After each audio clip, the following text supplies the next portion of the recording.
नमस्कार दोस्तों, मैं डॉक्टर एपी कुशवाहा स्वागत करता हूं आपके अपने यूट्यूब चैनल में। आज हम बात करेंगे हील पेन की यानी कि एड़ी के दर्द के बारे में।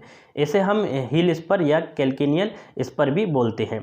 दोस्तों, हील स्पर जानने से पहले हम ये देख लेते हैं कि हमारे पैर की नॉर्मल स्ट्रक्चर या नॉर्मल संरचना क्या होती है। देखिए, हमारा जो पैर है वो कई सारी बोन से मिलकर बना होता है। उसमें से ही एक बोन है कैल्केनियस, जिससे हमारी एड़ी बनी होती है। देखिए, हमारे पैर के नीचे के जो पार्ट है उसे हम सोल बोलते हैं। सोल में एक आर्च रहता है, इस हिसाब से एक आर्च रहता है। उस आर्च यानी कि एक आर्च यानी गड्ढा नुमा संरचना रहती है, जिसे हम आर्च बोलते हैं।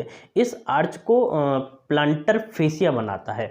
ये प्लांटर फेसिया पीछे की साइड में जो हमारी कैल्केनियस जो बोन है उससे जुड़ा रहता है या अटैच रहता है। देखिए, हील स्पर होता क्या है, हील स्पर जान लेते हैं कि हील स्पर होता क्या है। देखिए, जो कैल्केनियस जो बोन है उसकी ओवर ग्रोथ हो जाती है, यानी कि उसकी ग्रोथ ज़्यादा हो जाती है। ये जो ग्रोथ है वो कैल्शियम के डिपोजिशन की वजह से होती है, यानी कैल्शियम का डिपोजिशन होता है, उसके कारण से बोन की ग्रोथ ज़्यादा हो जाती है। और ये जो बोन की ग्रोथ है वो ट्रायंगुलर शेप में होती है, एकदम नुकीली ट्रायंगुलर शेप में होती है। अगर ये ग्रोथ जैसे ये कैल्केनियस बोन है अगर नीचे की साइड में हो रही है तो इसे हम प्लांटर स्पर बोलेंगे। और अगर इसकी जो ग्रोथ है अगर ऊपर के साइड में हो रही है तो हम इसे डोर्सल स्पर बोलते हैं। दोस्तों, ये किन लोगों में ज़्यादा देखने को मिलती है, यानी कि हील स्पर जो है हमें किन लोगों में ज़्यादा देखने को मिलती है, इसके रिस्क फैक्टर क्या है।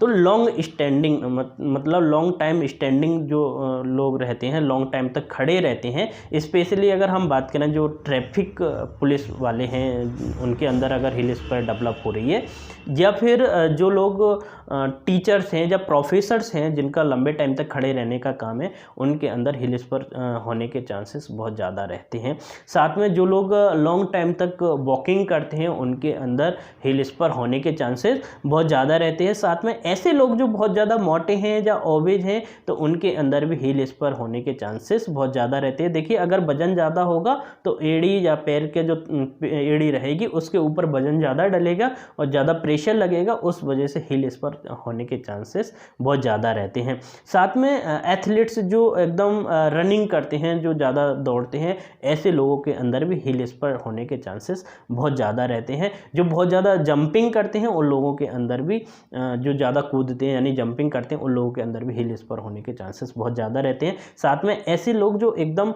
टाइट जूते पहनते हैं या एकदम ढीले जूते पहनते हैं, उन लोगों के अंदर भी हील स्पर होने के चांसेस बहुत ज़्यादा रहते हैं।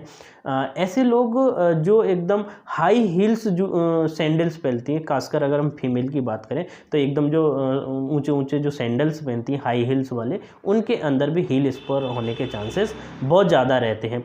हील स्पर जेनेटिक्स भी हो सकता है, अगर आपकी फैमिली में किसी को है तो आपको होने के चांसेस बहुत ज़्यादा रहते हैं। साथ में जिनको आर्थराइटिस है, गाउट है, रोमेटॉइड आर्थराइटिस है, उन लोगों को भी हील स्पर होने के चांसेस बहुत ज़्यादा रहते हैं, यानी कि एड़ी में दर्द होने के चांसेस बहुत ज़्यादा रहते हैं। साथ में ऐसे लोग जिनका पैर एकदम फ्लैट है, यानी कि जिनके पैर में एकदम आर्च ही नहीं है, बिल्कुल गड्ढा ही नहीं है, उनके अंदर भी हील स्पर होने के चांसेस बहुत ज़्यादा रहते हैं।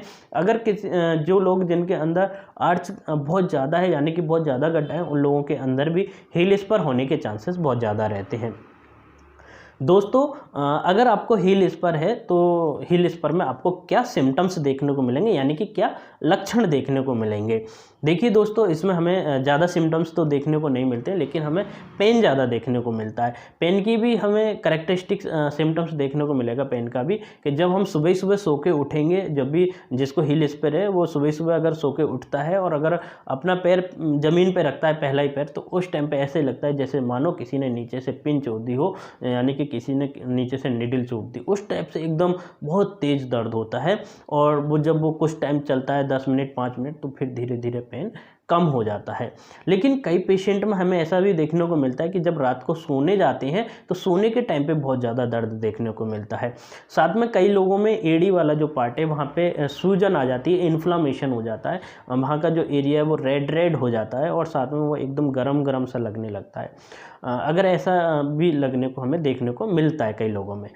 लेकिन कई लोगों में हील स्पर अगर डेवलप हो गया उसके बावजूद भी कोई सिम्टम्स देखने को नहीं मिलता है, यानी कि उनके अंदर कोई भी सिम्टम्स नहीं देखने को मिलता है। इसे हम कैसे इन्वेस्टिगेट कर सकते हैं? तो देखिए, इसे नॉर्मली एक्सरे के द्वारा पता किया जा सकता है कि आपको हील स्पर है कि नहीं है। एक्सरे में जो ओवर ग्रोथ है वो हमें दिख जाती है।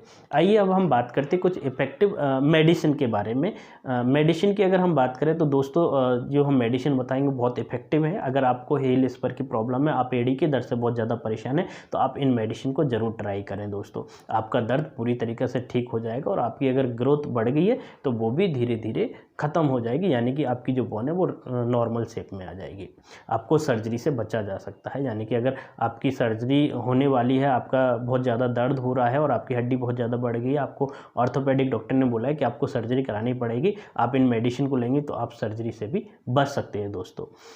आइए अब हम बात करते हैं मेडिसिन के बारे में। बहुत इफेक्टिव मेडिसिन है कैलकेरिया फ्लोर। देखिए, कैलकेरिया फ्लोर जो है बहुत इफेक्टिव मेडिसिन है ओवर ग्रोथ के लिए। अगर हड्डी की ग्रोथ हो गई है तो उसको रिड्यूस करने के लिए, उसको कम करने के लिए कैलकेरिया फ्लोर बहुत अच्छी मेडिसिन है। इसे आपको 6x पावर में यूज करना है। 4 गोली दिन में 3 बार। 4 गोली आपको सुबह में लेना है, 4 गोली आपको दोपहर में लेना है और 4 गोली आपको शाम को लेना है। अगली बहुत इफेक्टिव मेडिसिन है अमोनियम म्यूर। देखिए, आप अमोनियम म्यूर किस कंडीशन में ले सकते हैं? अगर आपकी जो बोन है वो बढ़ गई है, यानी कि हिल स्पर हो गया है, और साथ में आपको बहुत ज़्यादा एडी में दर्द रहता है, और आप जैसे ही सुबह सो के उठते ही जब पैर आप ज़मीन पे रखते हैं और ज़मीन पे पैर रखते ही आपको बहुत ज़्यादा एकदम दर्द हो रहा है, तो ऐसे केस में आप अमोनियम म्यूट 30 में 2-2 बूंद दिन में 3 बार अगर यूज करेंगे तो आप देखेंगे कुछ दिन में आपका दर्द पूरी तरीक़ा से ठीक हो गया है।